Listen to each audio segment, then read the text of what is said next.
Одоогоос 2000 жилийн өмнө түүхэнд хамгийн агуу нөлөөлсөн нэгэн хүн энэ дэлхийд мэндэлсэн.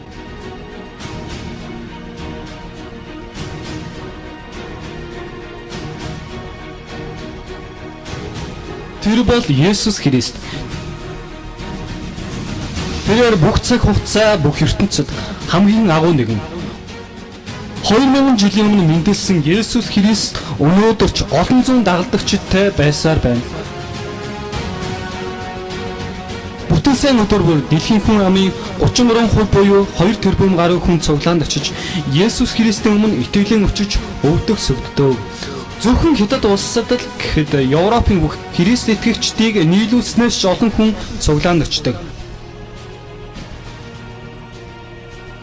Өнөөдөр дэлхийн 117 орнд хүн амынх нь дийлэн хэсэг нь Христ итгэлтэй байна.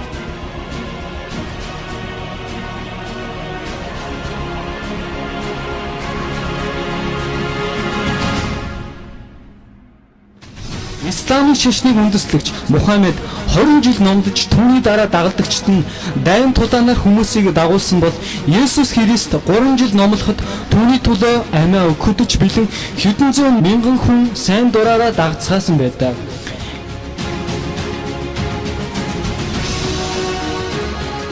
Есүс Христийн тухай бичигдсэн ариун Библи 3000 орчим хэлээр орчуулагдаж дэлхийн нийт хүн амын 95% хүрсэн нь тэрээр бүх дэлхийд ямар суу алдартай болохыг илтгэж байна. Ариун Библи нь бүх цаг үеийн хамгийн их борлуулалттай номоор шалгарч ирсэн бөгөөд 2014 онд л гэхэд нийт 5 тэрбум хувь борлогдсон ба зөвхөн Америк нэгдсэн улсад хүн амынх нь 88% гэртээ ариун Библитэй байдаг. Бас нэгэн сонирхолтой жишээ дурдахад дэлхий дээр хамгийн ихэр хулгайд алдагддаг ном бол ариун Библи хэмээн бүх номын дэлгүүрийн эзэд дуу нэгтээ зөвшөөрдөг. Түүнчлэн маш олон улсад төрийн тэргүүн нь ариун Библиээр гараа тавьж танарга өгдөг. Есүс Христ хүмүүст хичнээн чухал нэгэн болохыг бид эндээс харж байна.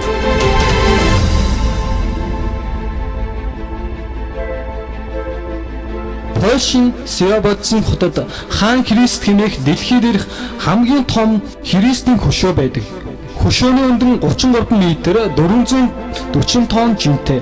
Хөшөөг Свябодсын хотын нийт 21 мянган иргэдийн сайн дурын хандиваар цуглуулсан 1.5 сая еврогоор босгосон байдаг.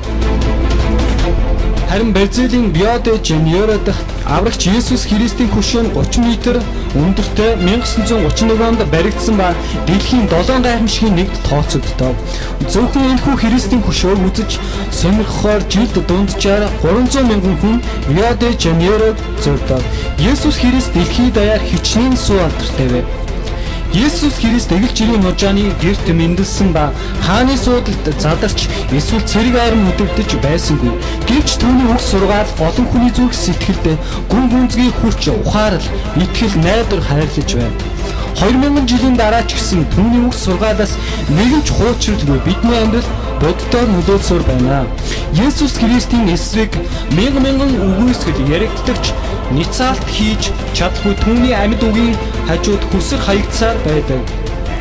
Францын философч Волтер өөрөөс нь хойш 100 жилийн дараа Есүс Христийн үг сургаал бүрэн устдаж үгүй болно гэж бардам хэлж байсан удаатай. Гэвч 1778 онд Волтер нас барснаас хойш өнөөдөр 2016 оны хүртэл бүхэл бүтэн 300-ны туршид дэлхий даяар Есүс Христийн үг ноёргосон хэвээр. Өнөө дэлхий дээрх хамгийн том хүмүүнлэгийн байгууллагууд Есүс Христийн нэрийн дор үйл ажиллагаа явуулдаг ба хамгийн ядуу, хамгийн аюултай, хамгийн их өвчлөлттэй газруудад Христ итгэл хувь хүмүүс Христ итгэлд байгууллагууд хүрч ажилдаа. Есүс Христийн нэрээр хийсэн мянган сайн үйлсийн аян дэлхийн үндэс болон бүрт та бидний сайн сайхны төлөө нэг ч хорон зогсолгүй хийгдсээр байна.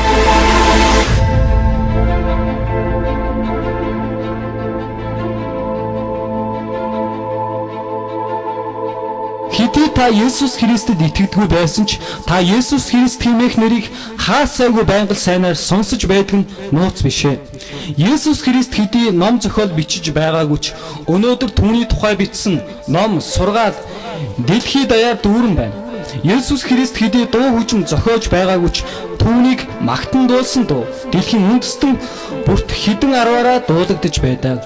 Түүний нэрээр эдгэрсэн хүмүүсийн тоо анагаах ухаанаар эдгэрсэн хүмүүсээс ч илүү олон байдаг.